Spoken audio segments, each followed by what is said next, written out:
Matthew, welcome. Thank you for coming. Yeah, glad to be here. Absolutely. So today we're going to talk about working with buyers with VA loans, right? But before we do that, can you give us an introduction about yourself, your background, your Sure. experience, all that kind of good stuff? So, my name is Matthew Lepore. I've been in the real estate industry for about 9 years, and I was in the Army from '95 to 2005. I, when I got out of the service, I jumped job to job, found a niche in sales, and it was in car sales, and first off, and then I ended up buying a house. And on the new construction, I bought new construction, and on site, the agent that I was working with, I guess I was negotiating like I do in car sales. Yeah. And he ended up calling the builder during our negotiation. And anyways, fast forward to the closing, the builder asked me if I was a car guy. He said, "Yeah, I'm a car guy." He said, "Man, I love car guys. Car guys hear a sale, they go for it." I said, "Yeah, I do." Yeah, you know. So Dive in. you get it, right? Yeah, exactly. Yeah, and so he's like, if you ever thought about being a realtor, call me. So I got my license. I called him up, and he's like, "Well, I'm gonna train you how to transition from cars to houses," and he did. And he during the training, he told me, he said, "You know why I hired you?" I said, "No, sir." He said, "When you were you're negotiating for your own house," he said, the agent called me and said, whatever you were trying to negotiate, and I asked him, who's in control, you or the Ooh, customer?" great question. And he said, "I am." He said, "No, that guy's got your number, dude." And that's why he hired me. Oh, wow. And so he put me in my first neighborhood Which in year was that? Iredale. What's that? Which year was that? That was 2016 I started. Well, I got my license at 15, but I didn't really start real estate until 2016. Okay. My first neighborhood, I worked for him, and I sold 48 homes my first year. Wow. Yeah. That's so amazing. It was pretty Unprecedented. awesome. That's Yeah. crazy. Yeah. Great start. Great start. More cars?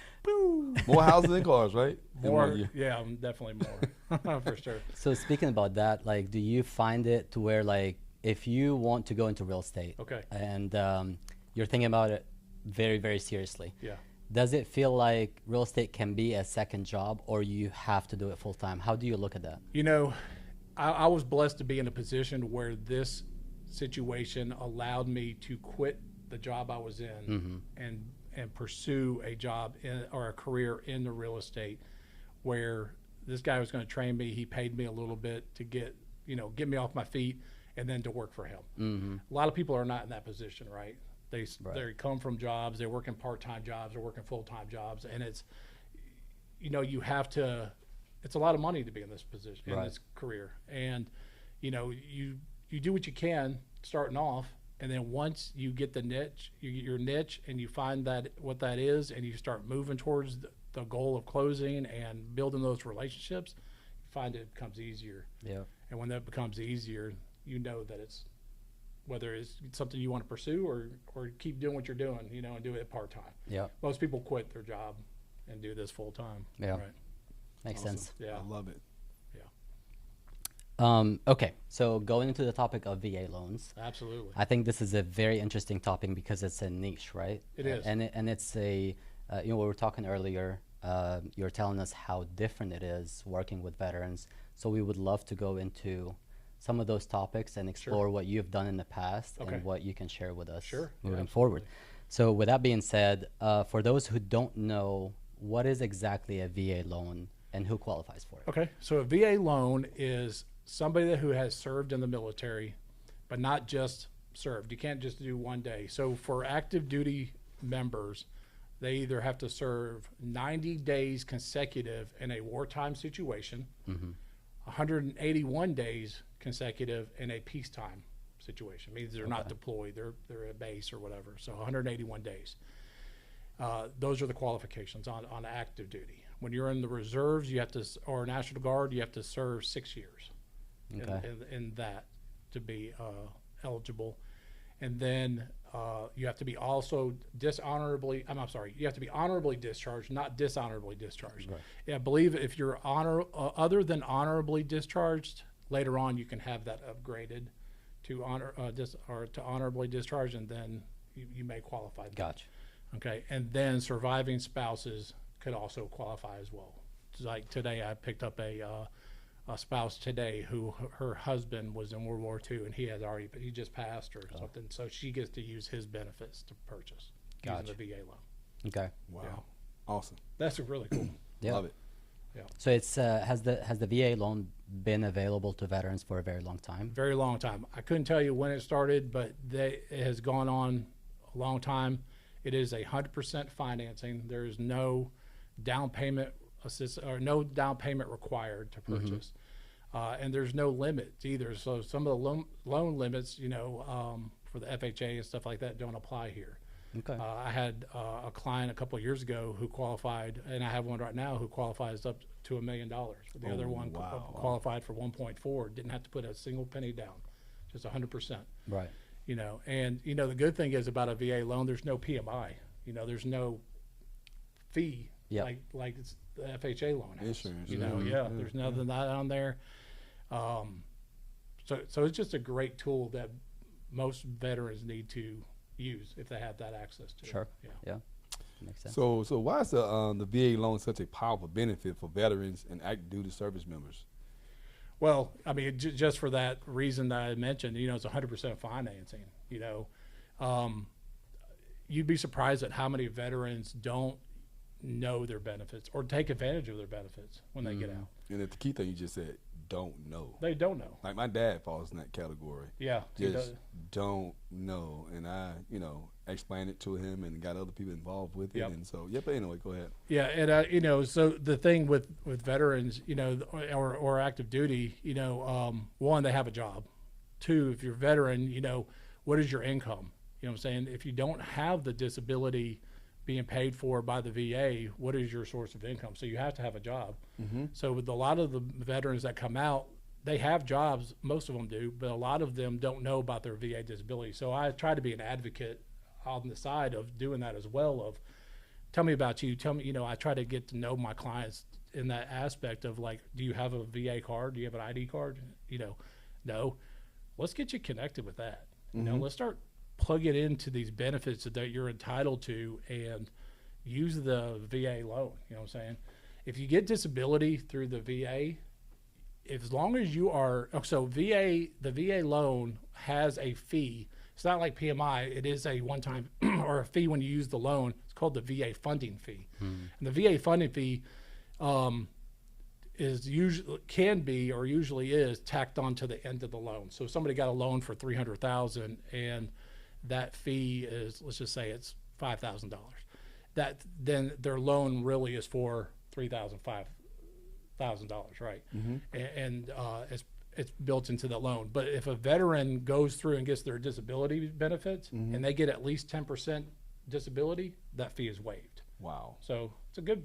Great tool. benefit, yeah. Oh, yeah, absolutely. Man. It's worth trying to at least try to get something, So that loan absolutely. go ahead. Yeah, that loan is definitely robust. Oh, absolutely. Yeah, so you love them, right? Yeah, I do love them, man.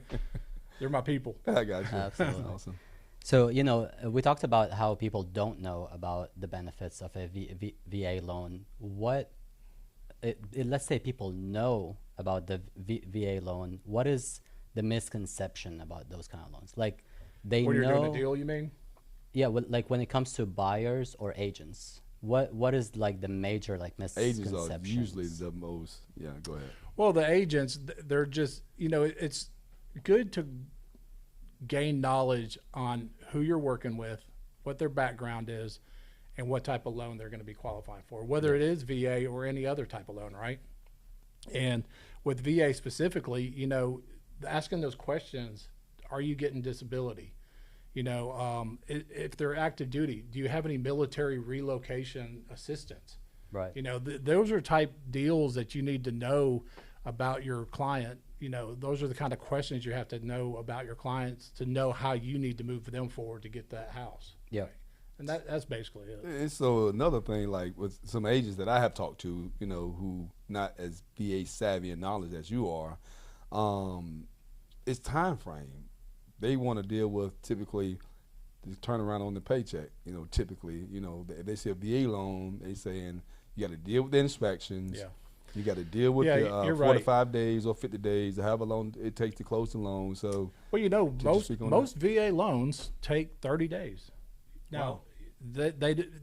there's the misconception that, and I say this when I teach my classes on MLS as well. When agents put listings in the system yeah. for to be advertised, they usually put cash, conventional, FHA.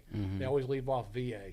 It's like the taboo of The taboo, loans, the right? time, Because yeah. everybody's under this misconception that VA appraisers are strict and they're there to ding every single Kill the problem deal. and kill the deal. Right? We don't want to deal with that. No, we don't want to deal with that. Yeah. Right? Leave them out the equation. Yeah, Anyway, go they ahead. tend to do that. But you know what? They are easier than FHA loans, right? And they're just about like doing a conventional loan. And a VA appraiser is a conventional appraiser, just with the certification to be able to do a VA loan. That's all it is. Gotcha. But the VA has requirements, right? They're looking out for, one, their investment. They're looking for the buyer's investment. Nobody wants to buy a house and has rotted wood in the eaves, Sure. paint chipping, right? Handrails that don't, or no handrails on stairs that are 3 or more, or you got a retaining wall that's higher than 30 inches. They want a safety railing there. They're looking out for the well-being of their client, which is the buyer, as well as, you know, their investment of the house that they're selling to these buyers. And the question is the money good? Is the money good? The money's always good. The money's always good, right? Yeah, Those absolutely. loans close 30 days or less. You know, I've actually closed one in 2 weeks. It all depends on how good the buyer gets their information to the lender, right? Right. Time is of the essence, as we say. I love it. You know, and the other thing, with that, you know, there are some requirements. Termite inspection is required. Wood infestation is definitely needed on VA loans. Okay, but the appraiser, the only bad thing about the appraiser I can say is they take too long. Okay, To do the to do the like, appraisal. Really? Right. Yeah. So when they receive the order, they have 10 days to get that report in. Yeah. That's the longest time of the whole deal. Gotcha. But other than Good to that, know. Other than that, it's smooth. It's smooth. Yeah. It's just like a normal loan. awesome. Yeah. I love it. Now, I will say just about the appraisal thing.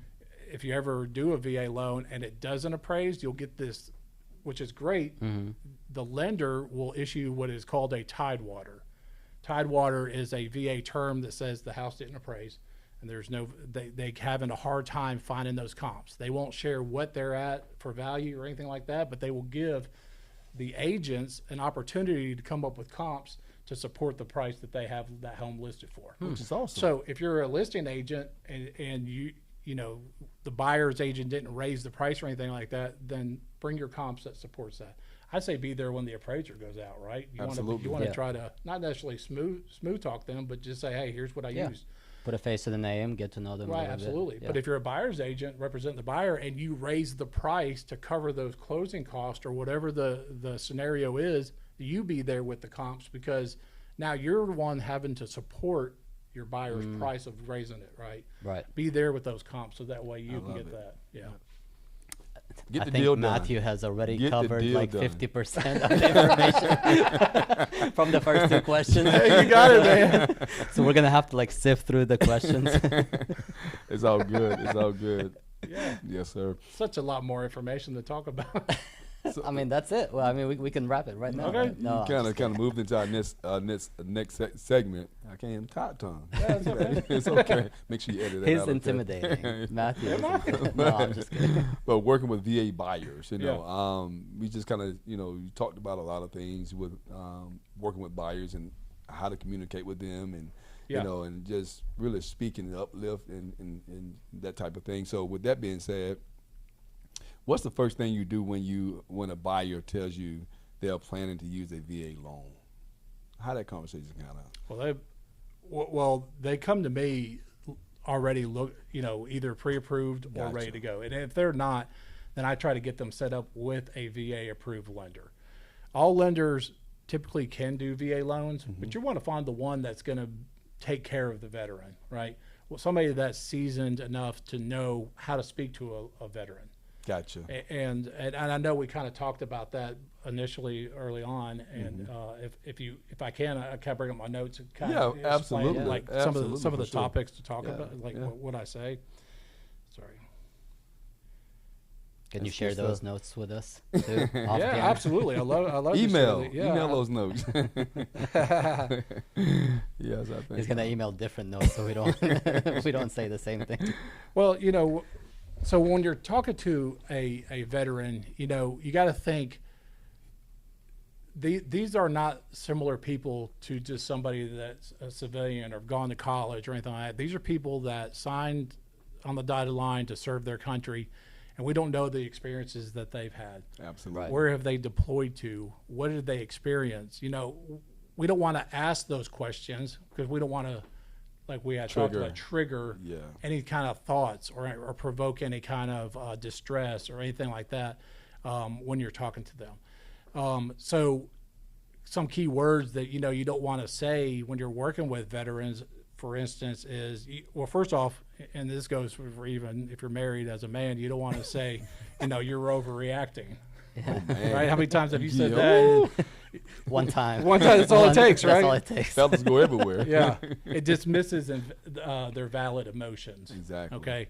Another thing, like we said, you don't say calm down Oh, yeah. or relax. Never. right? Yeah. My wife hates Yeah. that one. Right? That can escalate tension, and it does. Experience. That's right. But anyways, the other thing is, like, you don't want to walk into homes and say, or like we had said, kill a minute ago. You don't want to use those type words. Right. Kill. Man, this house is a battle zone. Looks like a bomb went off in this place. Right? Trigger. Your phone's not So going to trigger being anything. very Yeah. strategic in words. of Right. what You say, have to yeah. be strategic on it because you don't know what it's going to do to your client. You don't want them to shut down. You don't want them to have an episode of some sort.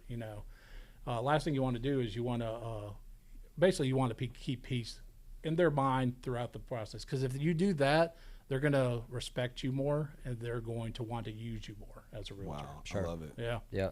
And this is a good opportunity to say, Yes. like, thank you to all the veterans for Yeah, their absolutely. service. Yeah. And that's the mean, first thing I was going to say. Like when I talk to a veteran, the first thing I say is thank you for your service. Yeah, Absolutely. absolutely. Yeah. Thank you for your service. Yeah, appreciate Yeah. it. Yeah.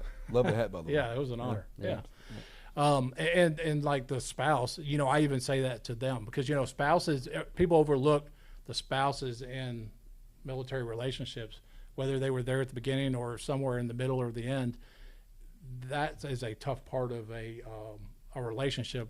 When you're a spouse of a military member, it's tough on them. Wow. To deal with while they're deployed and you're having to take care of the bills, the family, everything that goes on in the back, The overload. the overload of everything. Yeah. Yeah. So thank them too.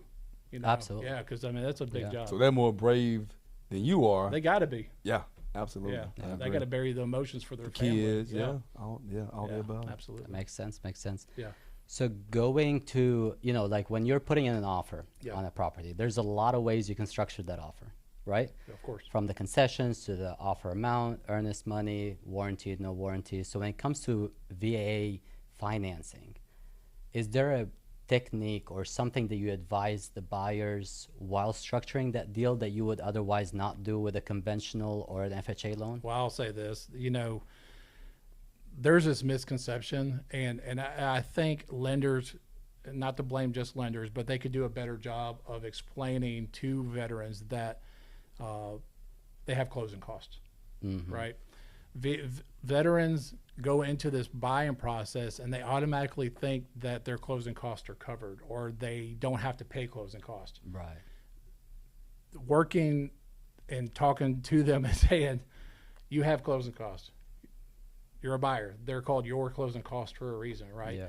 I think that talking to a buyer to do that and having to structure the deal with their mindset of I don't have to pay anything, and you have to explain to them the seller doesn't owe you your closing costs just because you served your country, right? Yeah. That's what the 100% loan is for, and so structuring the deals and the offers to reflect less out of pocket for them is where a lot of the tricky deals come in. Yeah. And try to work it, whether you have to raise the price to cover those closing costs or And you know, I know of some lenders that offer a loan program where it's a 0% loan for, it's like $23 for every $100 borrowed on their closing costs. So if it was 10 grand, you know, it's $230 that they're paying over 5 years, you know, Yep. 0%, that they may qualify for, that they don't have to pay their closing costs, where they can compete with those conventional offers and, you know, not have to worry about something like that. Otherwise, you have to raise the price and then hope that it appraises. Right. So would you raise the price and then you put more in concessions to cover closing, or You have to. right? But you know, but as a realtor, you have to be a professional in your job, right? Absolutely. You can't rely on just the listed agent to do their due diligence in finding comps that support the price they listed it at, right? Yep. We always say, you know, you want to put a house on the market either close to value or undervalue, so that way the market tells you that it's worth more, right? As a realtor of a buyer's agent, you know, you have to go in and do your own comps to see if, you know, Could we offer is that more? price right? Is that price too high? Because, you know, sellers want to sell higher. You have to see, because if you know that your comps support a higher price point, then raise the price. Ask for those closing costs to be covered. You know, it's technically the buyer paying for them because you raise the price and they're basically financing their own closing costs, but it gives them an opportunity to not have to come out of pocket with those funds. But then, like I said a while ago, take those comps that you found and take it to the appraiser when they're there and say, here's why we raised the price, because they see the Right. contract too. Yep. Here's why we raised the price. I've used these comps, and they'll tell you, you know, when it gets done, whether they can use them or not, right? Oh yeah, they will. Quickly, Hopefully. quickly. Yeah. Yeah. That's interesting. So when it comes to closing costs, and this is last question on this topic from my side, but when it comes to like the closing costs, is there are they the same closing costs associated with a VA loan versus a regular loan, or is there something different that rolls No, into it? it's the same. exactly the same Yeah. stuff. Yep. Good. Okay. You know, half title, half attorney. Yes. Lender fees. Split. Yeah. So there's nothing really. There's no hidden fees other than the what I told you about the wood infestation is required. Gotcha. And they typically pays that. You know, there used to be that the VA buyer could not buy it. They have what they were called non-allowables, and that was one of them. But over, you know, as this market and changes and life goes on in real estate, things change. Exactly. Fast. And now VA buyers can pay for their own wood infestation and the whole termite contract, to be a matter of fact. You know? Wow. Yeah. Okay. Wow. Yeah. Cool. I love it. So with the interest rate, talk about interest rate. You know, we're on a roller coaster ride right now, and past 2 years rates was going up, and now they're kind of, you know, up and down. So let's kind of talk about. So let's back up VA a few interest years. rates, yeah. In 2020, 2021, when the rates were low, everybody was refinancing and they were taking only cash and conventional offers, basically, right? Yeah. And that was a great market. But you know who suffered was that were the the government loans, the FHA, the VA, the USDA loans. Nobody would think twice of those. Then when the rates went up, now who they start taking, run right? into They yeah. wanted those VA loans, right? Because Exactly. nobody wanted to pay more for these houses or anything. So that's the good thing about a VA buyer is they're consistent. They're going to buy when the rates are low. They're going to buy when the rates are high. Wow. But the great thing about the government loans is they're typically lower than a conventional rate anyways. And the great thing about a VA rate is that even if a VA buyer were to buy today and they got a 7% rate, if they locked in and they made 7 consecutive payments, right? So if they close today and their first payment is June, after they made their 7th consecutive payment, if their rates were to drop, their lender should be on the phone calling them, telling them, hey, we're going to lock you into this low rate. It's called an interest rate reduction loan, VA interest rate reduction loan. Awesome. Locks them in. You don't have to do an appraisal. You don't have to worry about financing or income. And they do some paperwork. It still takes about 30 days, but they're locked in, and now they have a lower rate. So that's a great thing about using a VA loan as well. And that affects the monthly payment, right? Oh, yeah, to lower. That's a win. That's the goal. That is the goal. Lower Yeah. those payments. Yeah. Yeah. I like it. Yeah. Yeah. So it's interesting you mentioned, so during COVID, VA buyers and any government program, right, suffered. So there is a reputation about VA loans that they are stricter when it comes to appraisals and inspections. Yeah. Should sellers or sellers agents be, do you think the concern there is like super valid, or is it taken out of proportion when it comes to the inspection and appraisal of I that loan? I think it's a little taken out of proportion. But you know, if you're a seller and you're selling your house, don't try to put garbage on the market, right? Yeah. Do a pre-inspection, do your due diligence, and find what's wrong with the house. You know, rotted wood, paint chipping, you know, stairs with no handrails, just safety issue stuff. That's the type of stuff that the VA is looking for. They're protecting their investment. They're protecting the buyer for their investment. If you knock out some of those things, you're more than likely you're going to get through that VA inspection a lot easier. But if you're trying to stick something on the market where you're trying to get away with it, Yeah.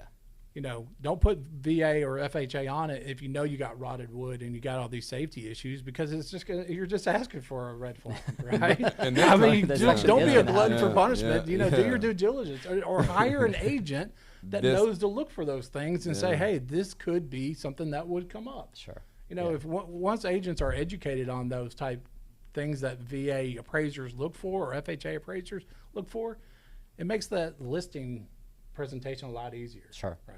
Yeah. Just, So at that point, if you do your due diligence, then it's comparable to any other kind of loan. Oh, because absolutely. it would have come up with any other inspection anyway. Absolutely. Yeah. Yeah, you're right. I just hear prep, prep. Well, it makes your job easier. Yes. sure. Yeah. Being proficient in knowledge. That's awesome. Yeah, we had an episode with Mike Brown, Oh, the yeah. great Mike Brown, and Leo asked him a question. What was the question about? Do you remember? Or It he was said- talking about energy efficient windows, you know, Mm-hmm. and so and he was talking about preparation or something like that. I think Yeah. he kept saying prep. Oh. Prep is all about how we were talking about listing. We talking about listing the home, right? Yes, I think it's more about listing the house And the like, value what do you of need it. to Yeah. do before Right. you list. That's and- what it was. It's yeah, awesome. that's it stuck for sure, because preparation and It's everything. expectations. Oh, absolutely. I'm sure you have to deal, since we're on the topic of Yeah, expectations yeah. and preparation, I'm sure you have to deal with a lot of building expectations to your veteran buyers. right? Education, yeah. So let's explore that point. Yeah, Is it okay, is good. it different than like any other regular buyer, like expectations wise, when you're talking to them to begin with? Can you think of How you something that form that? you Well, typically when they have bought that house and then we're going to sell their house, they went through the same experiences when they bought the house, right? Mm-hmm. So you just have to reiterate to them, like, hey, when you bought this home, here's some of the things that may have come up. And then when you're going to list their home, you know, you're presenting the option to have a pre-inspection done, but I'm walking around the house and saying, this is going to be an issue, or that could be an issue.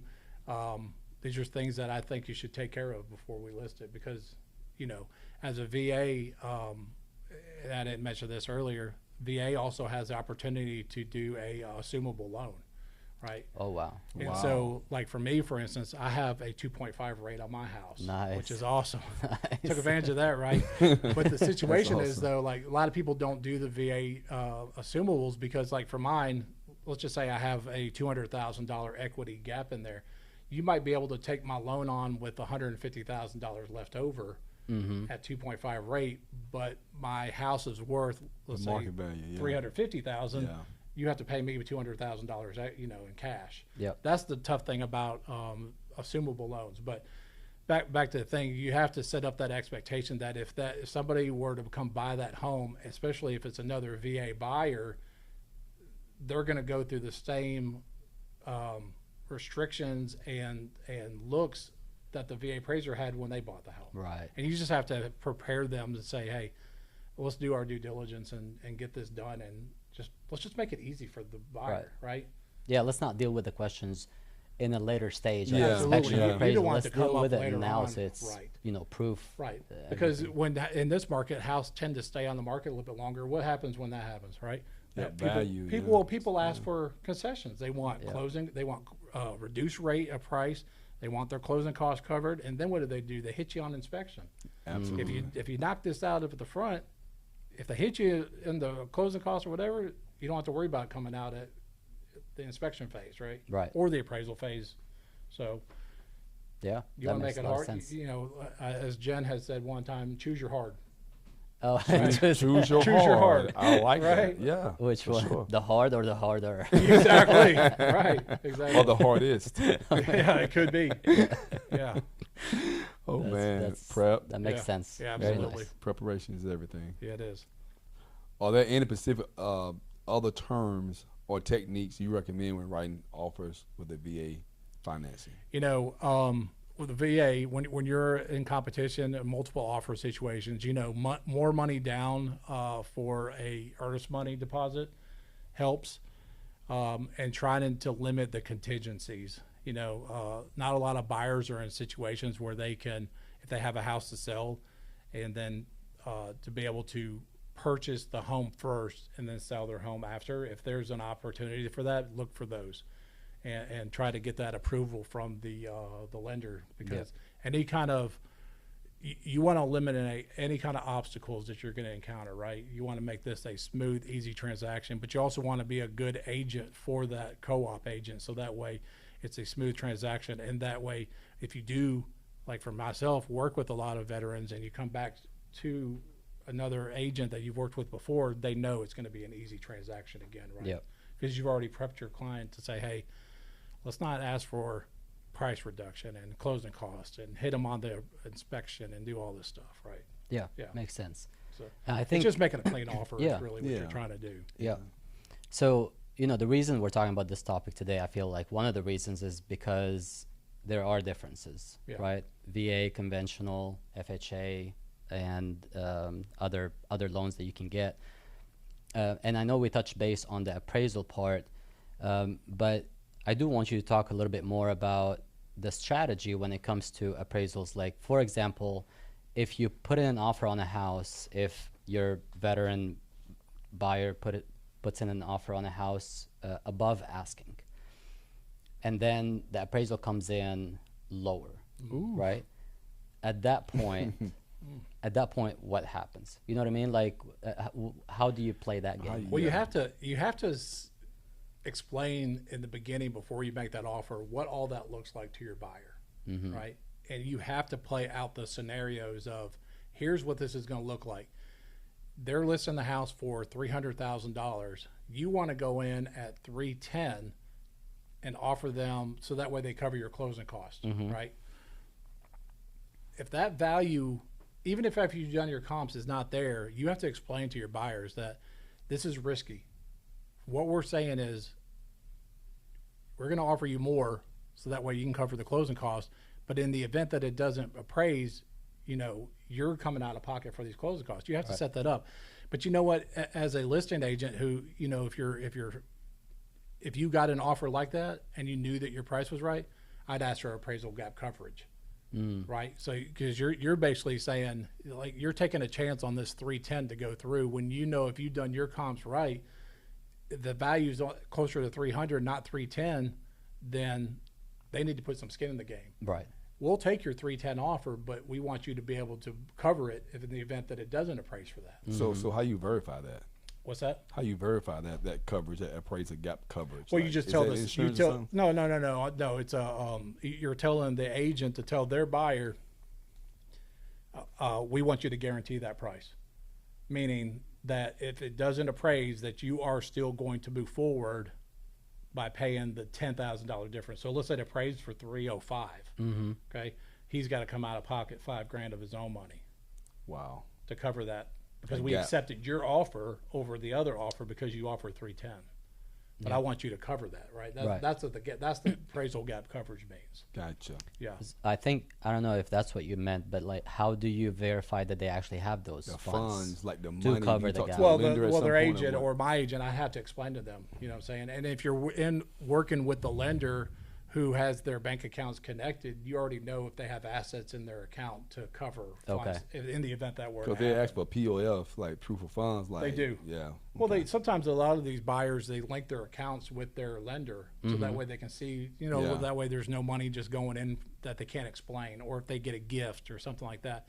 they have to be able to say, yeah, they have enough assets to cover that. Because if you're going to make an offer, I would say you always run it by the lender anyways So, Right. to discuss closing cost, or, you know, like, because like me, before the rates went up, I used to calculate 3% of the sales price for closing costs. Now I'm at 3.5 or 4%, which is the max for VA loans anyways.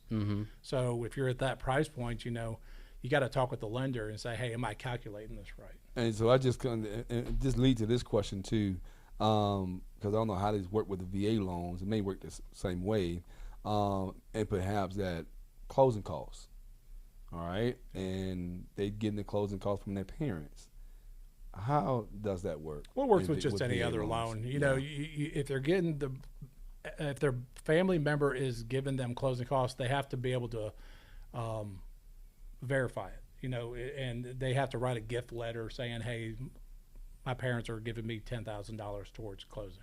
Just has to be. So it works the same It just way, has to be pretty much. documented. Okay. Gotcha. Yep. Okay. It's a little bit more, let's say, riskier than other proof of funds. You would think that if they say, "Oh, I'm getting this money from my family member," whether it's Cousin, VA or any other granddaddy. loan. It was usually from a immediate family member.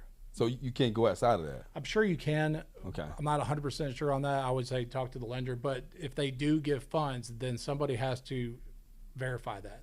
Yep. They don't just get a letter and then turn it in and say, yeah, my parents are going to give me this money. I think the parent actually has to sign off saying, yeah, we are giving them this money. Gotcha. Yeah, it has to be verified. Yeah, makes sense. Awesome. Makes sense. Yeah. For sure. So we've asked you a lot of questions. Yeah. Do you have any questions for us? Putting you on the spot. Quiz us. Yes. How many VA loans have you worked yet? You 2. said 2. 2. Yeah. How are they going? They're actually going very well. One was accepted. The inspection's tomorrow, so fingers crossed. Good. And the other one is they're gonna let us know by 6 p.m. tonight. That's Okay. the highest. How do you said feel highest good it is. about? How do you feel about your offers that you made? Are they competing offers? They are competing. One that was already approved. It's a done deal. I think we put an offer at asking, so I'm hoping that, and I've done the appraisal or like the market analysis, Yeah. to where I think the house will appraise. The second one is a little riskier because, like we were just talking, we did put over asking, Okay. and we did ask for the sellers to cover the closing costs, Yeah. and there's multiple offers Okay. on the table. So I think that's a little bit riskier. But Yeah. I think during this discussion, it feels like we've covered both deals that I've done. Are you? Let me ask you on that offer, and they haven't decided yet, right? So you can always go back and tweak your offer if you need to, correct? Yes. What is it? How old is the house that they're buying? I think it was built 99. Okay. When you guys walked through it, did the buyer feel good about the house? Did it look like it was a good condition? Is Yep. there an opportunity for them to waive the inspection contingency? Maybe do an inspection, but not ask for repairs, anything like that. So remember we were talking about Yeah. you want to make a clean as offer as possible. When you're in a competitive situation, you have to think of these types of deals where, like I always recommend my clients to get a home inspection. Sure. But sometimes you buy a house where you just feel good about it, and You can waive that contingency. you're willing to waive the contingency, but you still have an inspection, but it's only for informational purposes, Sure. right? Or you won't ask for repairs That's a for good- anything over that's good. $1,000 or under $1,000. So if Gotcha. all of it you could get all this stuff done for $999, then you won't ask for anything. But if something major comes up, you want that addressed. Mm-hmm. You know, I like those are that. type things where you can make your offer look a little bit more attractive like with a that. VA. Right. You know. So that gives the sellers a little bit more security that we're not having to cover. Like they may feel confident in their It's in that pre-inspection or whatever. Yes, in that VA too. Yeah. That's a good. Yeah, I like that. Hey, if we get done before 6, I'll go ahead and change it. I got an hour. Great and a half. answer. Well, thank you. That was Yeah. Yeah. Great advice. Do you have any questions? And, for and then me? and then the wood infestation, those are cheap, right? Yeah. You can get a whole termite contract for $250, $249. You know, Wood infestation, I think, was wood infestation is 150. $150. Yep. Yeah. That's what I thought. Okay. Yeah. Well, thank you. Yeah. Appreciate Anytime. it. Yeah. Moving on. You definitely excited to have you on the set today. Is Yeah. We talked about a lot of things, and I'm learning a lot about the VA. So with the buyer's experience, we're carrying on to the buyer's experience, okay? With your experience, with 9 years in the business, right? Yeah. And with your experience, you got a lot of experience, you got a lot of stories to tell. What challenges do VA buyers commonly face during the home buying process, and how do you help them overcome those? I think you have to keep clear and proactive communication with the buyers, right? And I think mitigating any kind of issues like we talked about with the offers and stuff like that, and the closing cost, and explaining to them about not having like that is their fees. They have their stuff to do. I think when you're clear and communicative on all that kind of stuff, and you present yourself as a well-known agent that understands how this process works and what it takes to get those buyers to the finish line, I think it comes across with confidence, and those buyers will probably be more apt to use you, you know. Wow. Right. That's good. Yeah. I mean, you have to be. Yeah. I mean, you know, you could do all the training you want, but you can't be a classaholic, right? Oh man, I Yeah. love that word, classaholic. Classaholic. I wonder where I've You got heard to that implement. So what's the opposite of a classaholic? A workaholic? Is A that- nonaholic. Ain't doing nothing. Nah, Closeaholic. Basically, you don't want to be the person that just takes classes and don't implement the stuff you're learning, Sure, right? sure. Right. You just said something earlier with telling Ralph on how to execute the, the inspection. Yeah. I mean, that's awesome with the VA, because when people see VAs, agents like myself, see a VA loan, I know the inspection's gonna be pretty tight.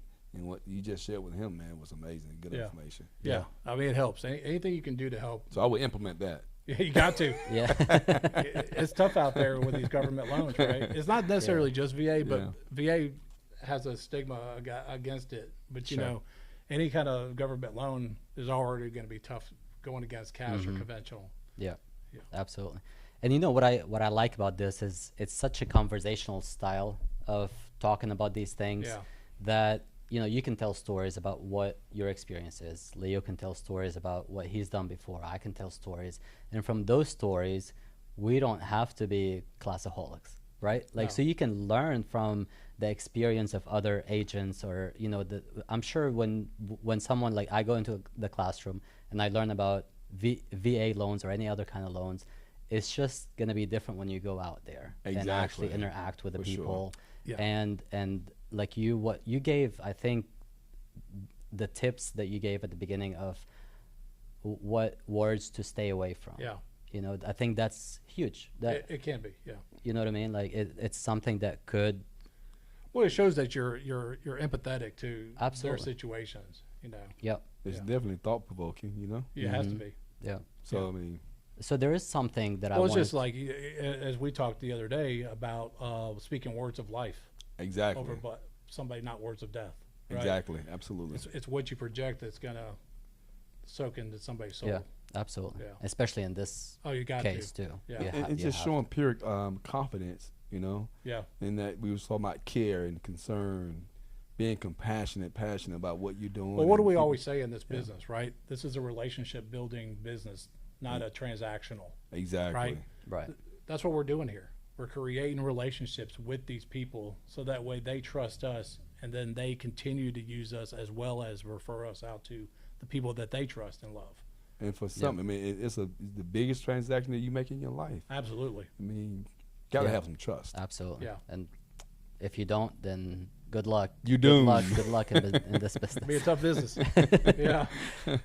Let me ask you a question, which I'm intrigued about. Is there any case scenario where a veteran would decide not to use a VA loan and go the route of an FHA loan or conventional loan? Have you seen I that don't done ever before? see a veteran stop using their VA loan to go FHA. I don't see a reason to do that. They're both government loans. One's 100%, the other one's 3.5% down.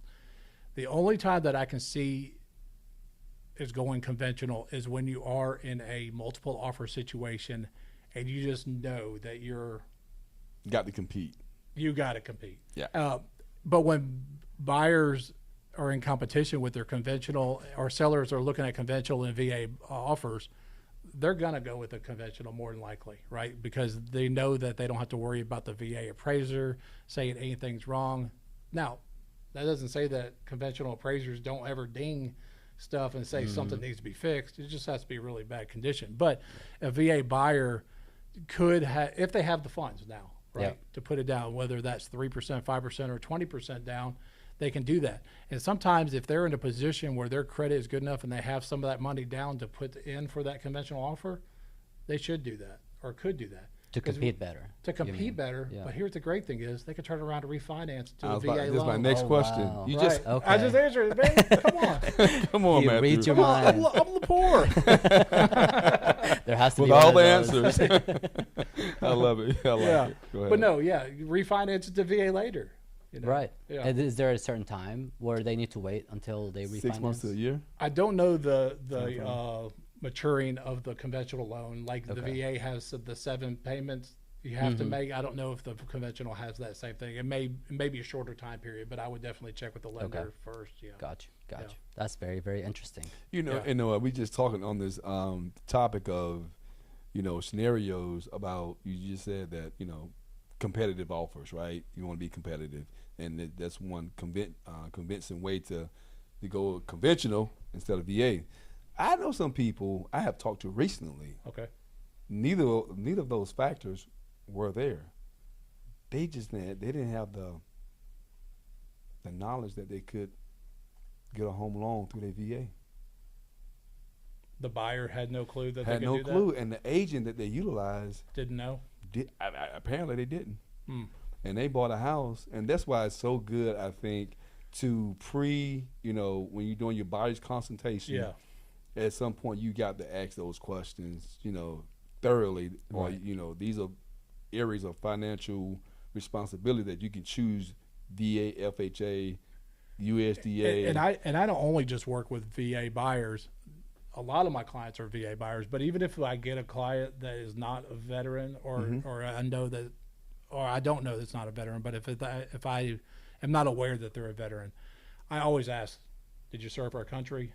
Okay, You so know they what I'm saying? can. I find out first because Gotcha. I want to know if you're coming in conventional and you tell me that you served for our country, why are you not using your VA loan, right? Yeah. Why do you put money down, keep that money in your pocket or invest it and then get 100%, right? I want to know. I always ask that question because you just never know their situation. They, like that guy or person you're mentioning, Exactly. that didn't know. That's what us as agents have to create the conversations to get the answers out, right?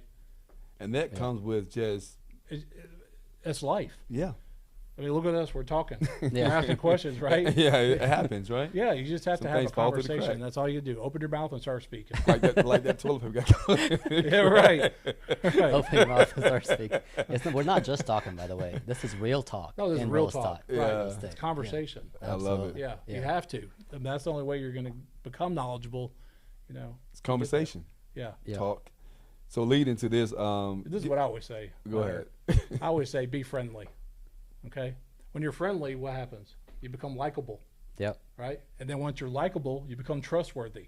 That's it, man. And then when you're trustworthy, you become influential. Oh man. See what I'm saying? I love so it. you follow those 4 things right there, you'll be successful. Yeah. Wow. You take care of the That's amazing. client will take care of you. You heard that, Leo? I heard Be, it, man. be friendly. Be friendly. You gotta And be that's friendly, E. man. look, check this out. That's a E. You got to turn it up just a little bit more. Go a little higher. I need you to try it. So with all that good stuff, man, guess the most successful story that you have experienced since you've been doing these VA loans. Like, Well, give us a success story. the stories I tell are basically bits and pieces of other deals that I've done. Cumulatively, yeah. Cumulatively, yeah. Yeah. I mean, that's what I've done. I've raised the price, whether it's $5,000 or negotiate the remaining and part of a 0% loan on the back end. I make the inspection contingency not as I still want them to have the inspection for knowledge purposes, but if there were something to come up that they couldn't live with, I'd get them out of the contract. You know, it's not a big deal. But if they want to win, and most people want to win, right? Who doesn't want to Exactly. win? Yeah, Right. for sure. And but do that hey, we're only going to ask for repairs if it's something major. If anything less than that, we're not going to worry about it. We'll take care of it ourselves. You know, you got to Right. be, competitive. And those are type of deal that I've done before, where we put those implementations in place, and that buyer won over a conventional offer. And the good thing is, people love veterans, right? Most Exactly. people love veterans. I love veterans, right? for Yeah, sure. most people do. They love that people served our country, and they want Absolutely. to take care of veterans. And I think we just, like I always say, tell your story convincingly. Yeah. You know? Man. And if you do, people will see that, and people will fall in love with that, and they'll want to do business with Yeah. you. You Yeah. know? That's awesome. I love That's it, man. awesome. Yeah. Good stuff. So in conclusion, Yeah. thank you for all the information, Yeah, thank first you. and foremost. But we always ask this question at the end of every show that we do with Okay. every great guest like you. What would you say? You know, you've been in the business for 9 years. Okay. What would you say to a real estate agent that they're just starting new? Yeah. What's one advice you would give that agent? One advice. Well, I already used part of it a second ago. See a lot of people. Tell your story convincingly, and follow up. Yeah. If you do those three things, you'll be fed. And tell us the likable thing again, Okay. because I really love. I forgot the progression of Okay. it though. Be friendly. Yep. And when you're friendly, you become likable. Oh man. And once you're likable, you become trustworthy. And once you're trustworthy, you become influential. That's it in a That it? nutshell. That's it. That's life. That's Man, amazing. I love it. Yeah. That's like water going down the hill, you know, or going down a mountain. I mean, it's good stuff That's because right. Yeah. it's I appreciate you guys having me on Absolutely. today. Thank Yeah. you for coming. Thank you. Thank you. This was awesome. thank you so much. Yeah. That was good. Yep. Yeah. Awesome.